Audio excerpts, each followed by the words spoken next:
Hey guys, I'm finally making this video. जैसे कि मैंने बताया था, this video is gonna be on Sushant Singh Rajput and nepotism, but today we will not be talking about Sushant Singh Rajput because उनके ऊपर already बहुत सारे वीडियोस हैं, starting from social media to YouTube. मतलब लोगों ने इतनी गंद मचा के रखा है, कुछ अपना पर्सनल एजेंडा, कुछ प्रोपागेंडा फैलाने के लिए, कुछ लाइक्स एंड फेम पाने के लिए.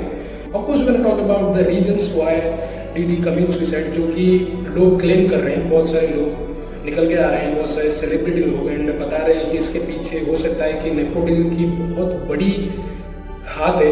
तो we are talking about nepotism in Bollywood today. इन सब चीज़ों के बारे में बात करने से पहले हम लोग जान लेते हैं कि नेपोटिज्म होता क्या है. If tomorrow I am getting a job और something only using my father's influence और power, then will be called as nepotism, जबकि उसके लिए बहुत सारे लोग डिजर्विंग है. समझ रहे हैं? तो अगर आप ये सोच रहे हैं कि सिर्फ बॉलीवुड में नेपोटिज्म एग्जिस्ट करती है, then you are completely wrong. You don't have any idea because it almost exist in every field. आप पॉलिटिक्स ले लो, देयर इज नेपोटिज्म. आप म्यूजिक इंडस्ट्री ले लो, देयर इज नेपोटिज्म. बिजनेस ले लो, देयर इज नेपोटिज्म. आप जुडिशियल सिस्टम्स ले लो, there is nepotism. Leave them all. आप खुद की लाइफ के बारे में एक बार सोचिए. बस think about your own life. क्या हमारी जिंदगी में नेपोटिज्म एग्जिस्ट नहीं करती? आप स्कूल से लेके कॉलेज तक, कॉलेज से लेके ट्यूशन तक, ट्यूशन से लेके ऑफिस तक, हर जगह देयर इज नेपोटिज्म. नेपोटिज्म है और होना भी चाहिए because if tomorrow I am putting my everything only to earn something, only to ensure a good life for my kids, then am I wrong here? Am I wrong here because I'm born to rich parents? Am I wrong here because I'm provided with the stuff that somebody is dreaming of? No, absolutely not. But दिक्कत कहाँ से start होती है? जब आप nepotism को अपनी oppressive mindset के साथ इंटरट्वाइन करते हो. आप खुद तो खाना खा रहे हो but you are grasping someone else's food. Why? Let's assume, let's take an example. कल को कोई मशहूर प्रोड्यूसर अपना बेटा लॉन्च करता है in Bollywood industry. There are two possibilities, either is gonna be a superstar और इज गोना बी फ्लॉप. तो इससे उसकी निजी जिंदगी में, उसकी डेली लाइफ में कुछ ड्रास्टिक चेंजेस आएंगी नहीं, क्योंकि at the end of the day he is gonna be the next heir, he is gonna be the one taking over his father's legacy. But उसके जगह पे अगर कोई आउटसाइडर को रख दिया जाए, who lived his family, his parents, his next of kin, probably his love, and invested his years running from office to office, thrown out from auditions, you don't know how many sleepless nights. A single chance is like everything for him, is like his dream. And how are you treating them? You are ripping them off, you are taking everything away from them, you are bullying them, you are humiliating them.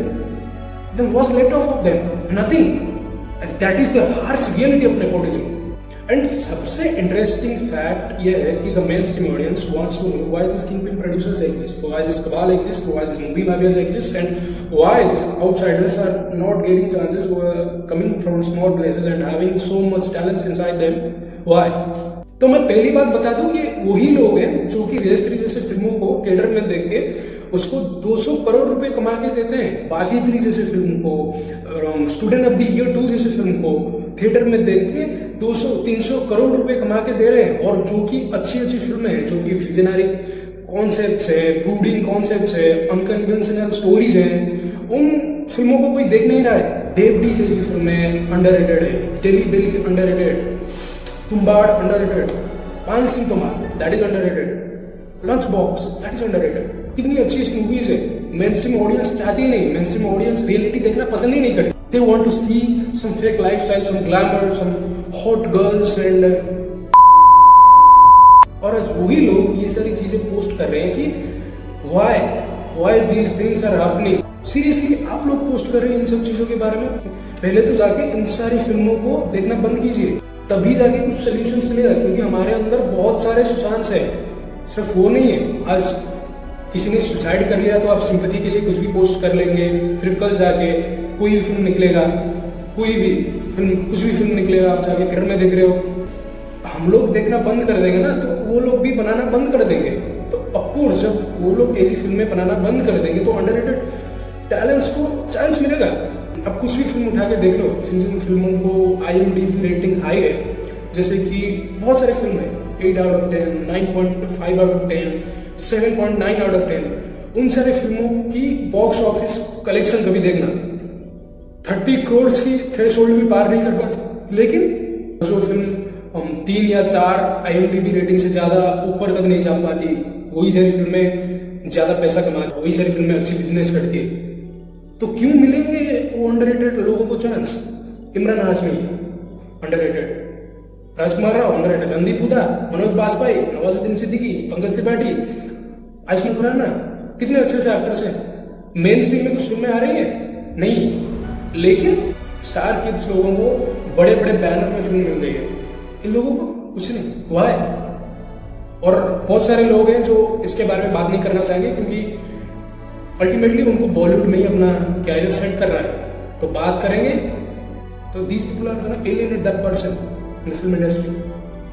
तो उनको काम करना है, उनको आर्न करना है, तो कहाँ से करेंगे? वहीं से ही करेंगे ना। ये तभी चेंज होगा जब हम जो कि मसाला मूवीज देखना बंद कर देंगे और टैलेंट को अप्रिशिएट करना सीखेंगे। तो ultimately it depends upon the public. तो आप लोग अगर इसके बारे में नहीं सोचेंगे, इसके बारे में वोक नहीं होंगे, तो ये 5-6 दिन मोर लाइकली एक महीना चलेगा, फिर उसके बाद ये भी बंद हो जाएगा। So it's time for a change. मैंने बहुत कोशिश की सारे पॉइंट्स कवर करने के लिए, और ये वीडियो बहुत ही लंबा हो जाएगा, so I am ending it right now and तो अच्छा, गुड बाय, जय हिंद।